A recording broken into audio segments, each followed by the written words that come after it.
Welcome into Pet Connect, the segment here on Daybreak Live on Wednesday morning. Tara Douglas, one of the volunteers, joins us this morning. And Tara, good morning. Good morning. Good to have you with us this morning. And you and your husband just opened, and you were on the show not too long ago, Broadway Spinal Care. How's that going? It's going great. Yeah, we're happy to be home and you're originally from Sylacauga, right? I am. I grew up here, graduated from Sylacauga High School, and it's. So you're an Aggie? I am an Aggie. All right. Yeah. All right.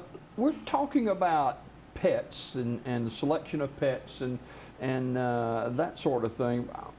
You know, something really on my mind this morning is, you know, we've got this oppressive heat that's ongoing now, and we think about human beings, we think about our family, but there are animals out there that it's adversely affecting too. Talk about that just a little bit.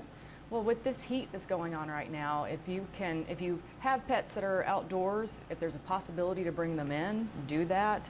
Otherwise, make sure they have some good shade, water, because they are affected just as much as we are by the heat. We think that it doesn't bother them. Yeah, it does though. You can tell they're breathing heavily during this high heat. So. Yeah, water's very important. Or if you know there's some animals around, you can put some water out for them. That's a great thing to do. I see a lot of people exercising. They're walking. A lot of them are walking with their pets or dogs. Why is that so important, exercise for a dog? Well, it's great for them to stimulate them. You know, if they can get out and smell and see the environment, then it helps you have a much better, well-behaved dog and a dog that can. So many dogs are working dog breeds, or they're made up of breeds that are working dogs, and if they can get out and feel like they've got a job and they're doing something and patrolling around, it makes their life a lot better, and it's good for people too. I mean, we see so many patients that have sedentary jobs that don't move around a lot, but time and time again when they've adopted a pet, especially a dog, their activity level increases and their health and they do so much better and don't need us as much because they're out and about and taking care of themselves as well as their animals. Well, a lot of people going on vacations now, and you know, they take their animals or pets with them. And what are some tips of taking care of an animal on a trip? Oh, we just need to make sure that you take everything with you that you need. I mean, we have been going to Gulf Shores. We have a house down there, and we've taken our dogs with us, and we took in 3 kittens this kitten season, so we've loaded up the kittens too, and they have a little room at our house down there. We look like crazy people driving down the road with a car full of animals, but you know, just make sure that you have everything you need. If the pet has medication, you need to just confirm that you have it with you, because it could be hard to get a hold of that on vacation. Or if their regular foods, keep them on a similar diet to what they normally have. And you know, with your dogs, and it's good to, if you're on a long road trip somewhere, to have stops planned, to get out and let them walk around. But it seems like ours just sleep the whole way, and they're totally fine, I guess. And that's a good thing. That is a good thing. Yeah. You and your husband are involved with the Feral Dog organization. How did y'all get started with that? Well, actually, my mom told me about them several years ago, and even though we weren't here yet in Sylacauga as residents, I started following them on Facebook and was very interested in what they were doing and what they were accomplishing, and we started donating and just doing what we could from afar. And then back in, gosh, it was early 2021, they posted a dog that they were trying to find a home for, that she had just had puppies in foster, and she had heartworms and couldn't go with the puppies to a rescue organization. And we decided to talk to them about adopting her. And that's when we really got involved with them, as adopting Ivy, our first dog that we got from them. And it's been just full speed ahead from there. We try to help in lots of different ways that you can help as a volunteer with feral dogs since then. Do we have enough foster families in our area? There are quite a few, and we've got such a good group of fosters, but there always could be more, because we have such a huge population of homeless pets in this area. And just when I checked in with them last week, there were over 70 cats in foster. Wow. And there were, you know, right now, even with them sending out 71 dogs and cats in transport this week or last week, we were able, I mean, there's still 30 dogs in foster right now and at the shelter, 30 puppies. The shelter's full with adult dogs. The shelter can hold 65 dogs, and so that's full, but it's mainly puppies that they've been talking about lately, going out and going out on these transports and needing fosters. So fostering is a great way to help with feral dogs, and that would be a good opportunity for them to have more people helping. It seems like with the dog and cat overpopulation, it just seems like this is an endless struggle. It is, but as a community, that's something that we can fix and that we can help. It's very important to spay and neuter the dogs and cats that we have here. And the Feral Dogs organization also has a very active, if they're thinking of ways to help. Other than fostering, you could also work with them to help trap some of the feral cat population around here. There's a good network of people that do that and get these cats fixed so that we don't have so many kittens and so many more cats. There's an unbelievable number of cats that can come from just one cat continuing to have kittens. And so, it sometimes seems like a losing battle, I would imagine, but at the same time, the Feral Dogs organization, since 2017, they've rescued 7,500 dogs and cats from this area. And that's a number that people need to hear. I mean, this is a small town, and that's how many they've sent out, and they've been able to rescue. Yeah.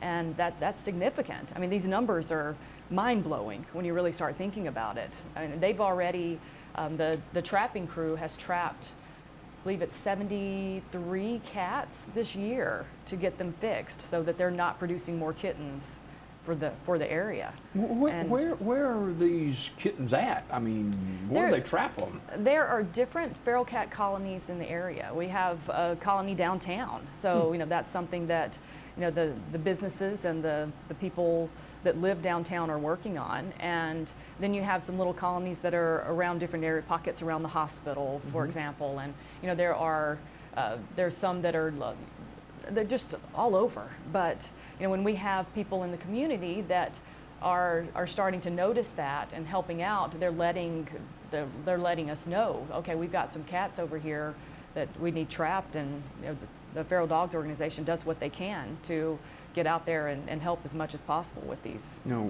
People like me, I'll see a kitten or a puppy, and I say, oh, let me just feed them. Let me just give them a little food. But that's really a negative as far as people trying to trap these animals. It can be, and the Feral Dogs organization, they post a lot on their Facebook page when they're going to be trapping in different areas, so that if there is someone that's trying to help and feeding those animals, then they can know, okay, wait a second, someone's going to be there to trap them. And it's better if they haven't had plenty of food, because then they're more likely to walk in a trap and can get taken care of. And, so how can people become involved in attacking this issue? Well, first of all, there are ways to contact the Feral Dogs organization to see what you can do to help. You can email them at the Feral Dogs of Avondale Mill at gmail.com. You can go on the Facebook page. It's the Feral Dogs of Avondale Mill and Friends of Sylacauga Animal Shelter Facebook page, and message them, because there's so many opportunities. We've already talked about fostering. We've touched on the trapping. You can also, of course, adopt. That's always a plus if you adopt an animal, or if you don't have the time to do it, donate money to help, because this organization is constantly helping animals go to the vet. And a lot of these animals that come in, they could be injured, they could have heartworms, they could have all kinds of health issues. And if they're able to get them to the vet and get them taken care of, then they're adoptable after that. So they have to raise money to transport these animals to the vet. They have a lot of these volunteers use their own gas money to take them, but that's expensive in itself. It is, and it's getting more expensive. But Feral Dogs has a transport van that they've been able to purchase, and they have upkeep of that. So there's so many things that they need money for donations for that. And it's just it's a great organization. I've enjoyed working with them. And what do we mean when you say puppy and kitten season? What does that mean? Right now is when a lot of cats and dogs are having puppies and kittens. And so, we call it a season because all of a sudden you might have 50 puppies that show up at the shelter. And the shelter has the capability. They have some outdoor kennels where they can put litters of puppies, but it's not great for a puppy to grow up in a shelter. So that's where we get back into the foster situation. And it's not great for a mama dog to have puppies, or a cat to have kittens at the shelter. That's stressful thing for those animals to have. So, right now we're just overrun with kittens and puppies in So this area. spay and neutering is a key here. That's huge. And like I said, that's something that as a community we can take care of. I mean, we're able to, and we got the voucher up right now. So, that it's something with the spaying and neutering. Feral Dogs has helped, and they're donating the money to offset the cost of these spay and neuter vouchers. But you can see that that's the normal cost of a spay and neuter, neuter voucher, which is far less than it is normally to take your cat or dog to the vet. So they're making it easier to have that done. But every once in a while, they're able to even do better than this cost. And July 23rd, they'll have their next $25 voucher go out for spaying and neutering. And so if you just watch for those things, you can save even more money than what the So where you the get the numbers up. vouchers and stuff? You can get them at Mutt Cuts. Always has the vouchers, and they're right here downtown. I think it's they're at 210 Calhoun. Yeah, right off Broadway. Right off of Broadway, close to the library. And Missy and Jeff Turner have done a lot of work with feral dogs and helped them quite a bit. So you can get them at Mutt Cuts, and then when they do the voucher, the $25 voucher, you can get those at Mutt Cuts, and sometimes they'll have they'll post if they're having some kind of event with it where you can get it directly from feral dogs as well. So let's talk just a minute about caring for animals, not just in the heat, but especially in the heat with their coats, their hair and stuff like that. Absolutely, it's so important to brush dogs and cats too if they'll let you. Cats can be a little more fussy, but if you can take care of the coat, then the dog's going to be healthier, and you're going to get a lot of that undercoat out, and they'll be able to be cooler and take care of themselves. And if you're not capable of doing that, then grooming is a great option if you've got that ability to do that. And there are some great grooming options in the area as well. I have seen, especially this year, it seems like in other parts of the state, where there be packs of animals, and some of these packs of animals have attacked human beings. Absolutely. And we think, oh, they're just dogs, they're not going to hurt anybody, but that can be a serious thing. Yeah, you have to be careful when you're approaching any sort of unknown dog. And that's where, if we get back to the spaying and neutering, we can stop that from happening. And I feel like I've seen that progress and do much better here in Sylacauga. That when we'd come visit 7-8 years ago, that's when we were really seeing a lot of those packs of dogs going down the roads and the highways, and that's not safe. You don't want to be out walking your dog, or you walking by yourself and come up on a pack of dogs. But I feel like with feral dogs and all the work that they've done, that you see that much less. They're still there, but that if we can start spaying and neutering, then those problems don't happen. And again, as a community, if we can get that under control, then that takes a load off of the city itself. I mean, every city has its problems, and this is something that can be solved through the community. And you don't have to have your city leaders bogged down with this when they have so many other things on their plate.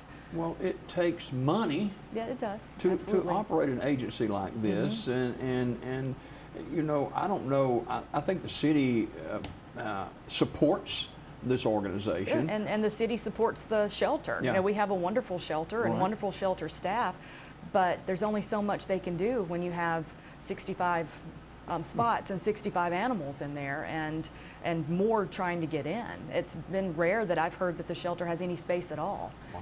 And that's a problem that, of course, the city needs help, and that's where Feral Dogs has come in to raise money to help with that. And you always use volunteers, right? Absolutely. I mean, you can go to the shelter and walk a dog. I mean, those dogs, even though they have the best life they can give them at the shelter and great shelter workers, there's only so much they can do. So that's another volunteer opportunity to go and help take pictures of the dogs on Saturdays, because they post those and try to find homes for them. Go and ask, can you take a dog out? They have a great little dog run there, and you can take those dogs out and give them that opportunity to get out and get some fresh air and some sunshine and they they always need pet food, right? Absolutely, yeah. Any kind of donation of pet food is welcome, They get donations of all kinds. I mean, toys for the dogs and animals can be great because the dogs and cats, because you've got all these animals in foster, and they support the foster system so that the fosters don't have to put out a lot of their own money to take care of them.